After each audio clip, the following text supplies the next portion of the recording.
이게 바로 그 발표문입니다. 서면으로 발표했는데 땡땡으로 있는 곳에 저희가 이름을 넣어봤습니다. 이름을 넣어봤는데 명태균 리스트 가장 관심을 갖고 있는 사람이 누굽니까, 여러분? 김건희, 윤석열. 맞습니다. 김건희, 윤석열입니다. 그러면 그 다음으로 관심을 갖고 있는 사람은 누굽니까? 윤상현, 그리고 홍준표, 오세훈 등등입니다. 그런데 창원지검 그 오랜 동안 뭐 한 겁니까? 왜 여기에 그 이름이 없는 겁니까? 김건희, 윤석열 이름은 도대체 어디 간 겁니까? 대한민국 검찰은 왜 이러는 겁니까?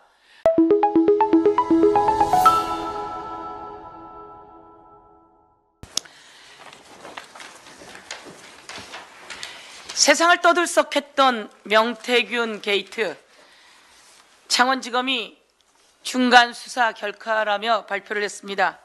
이게 바로 그 발표문입니다. 서면으로 발표했는데 땡땡으로 있는 곳에 저희가 이름을 넣어봤습니다. 이름을 넣어봤는데 명태균 리스트 가장 관심을 갖고 있는 사람이 누굽니까, 여러분? 김건희, 윤석열. 맞습니다. 김건희, 윤석열입니다. 그러면 그 다음으로 관심을 갖고 있는 사람은 누굽니까? 윤상현, 그리고 홍준표, 오세훈 등등입니다.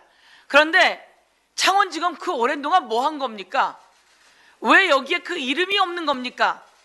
김건희, 윤석열 이름은 도대체 어디 간 겁니까? 대한민국 검찰은 왜 이러는 겁니까? 대한민국 검찰은 왜 김건희 앞에만 가면 작아지고 무릎을 꿇고 마는 겁니까? 정말 통탄하지 않을 수 없습니다. 그 오랜 동안 무엇했습니까? 윤석열의 육성이 세상을 떠들썩하게 했습니다. 작년 10월 31일 공천관리위원회에서 나에게 가지고 왔대. 내가 김영선이 열심히 했으니까 김영선 좀 해주라고 했는데 당에서 말이 많대라고 했던 그 육성은 도대체 어디 간 겁니까? 아무리 눈을 씻고 찾아봐도 윤석열, 김건희, 윤상현, 홍준표, 오세훈의 이름은 없습니다. 그리고 공천 개입에 대한 기소 얘기는 하나도 없습니다. 무엇이 무서운 겁니까?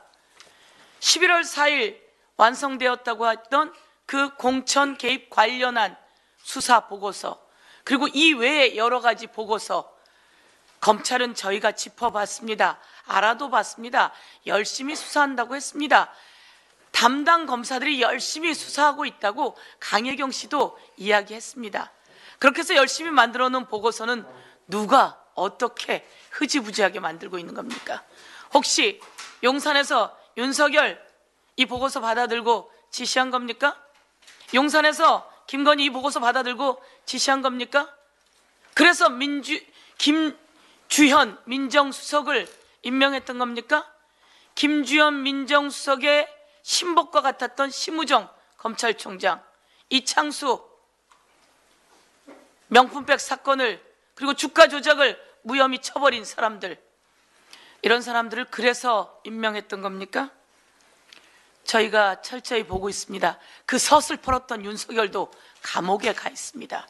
얼마나 마음이 조급했으면, 부인이 포토라인에 서는 것이 두려웠으면 대한민국의 불법 비상계엄을 선포하고 내란을 선동했습니다. 이제 감옥에 가서 탄핵되는 일만 남아 있습니다. 다시 한번 경고합니다. 창원지검 철저히 수사하고 있다더니 이렇게 김건희, 윤석열 기소도 못하고 오세훈, 홍준표 아예 이야기도 못 꺼내고, 그리고 중앙지검으로, 서울중앙지검으로 올려보낸 겁니까? 조금 여지가 있다면 그렇게 생각하겠습니다. 서울중앙지검에서 확실히 수사해 주십시오. 그래서 윤석열, 김건희 죄가 있으면 죄를 확실히 처벌해 주십시오. 그리고 윤석열, 김건희가 죄 지은 것은 수사보고서를 통해서 낱낱이 서울중앙지검으로 올려보냅니다 라는 취지로 받아들이겠습니다. 서울중앙지검, 그리고 심우정 검찰총장, 저희가 대검에 여러 번 항의 방문했습니다. 여러 번 항의 방문했습니다. 저희가 대검에 이진동 검찰청 차장을 만나고 여러 번 항의 방문했습니다. 철저히 수사하겠다고 들었습니다. 그리고 포렌식이 끝나고 나면 김건희 소환할 것이다 라는 식으로 이야기했던 거 저희들 기억합니다. 법무부 차관도 포렌식이 다 끝나면 소환 등 여러 가지를 할 수 있다라고 말했던 거 기억합니다. 확실하게 수사할 것을 촉구하겠습니다. 그렇지 않다면 거기에 대한 책임을 묻겠습니다. 이상입니다.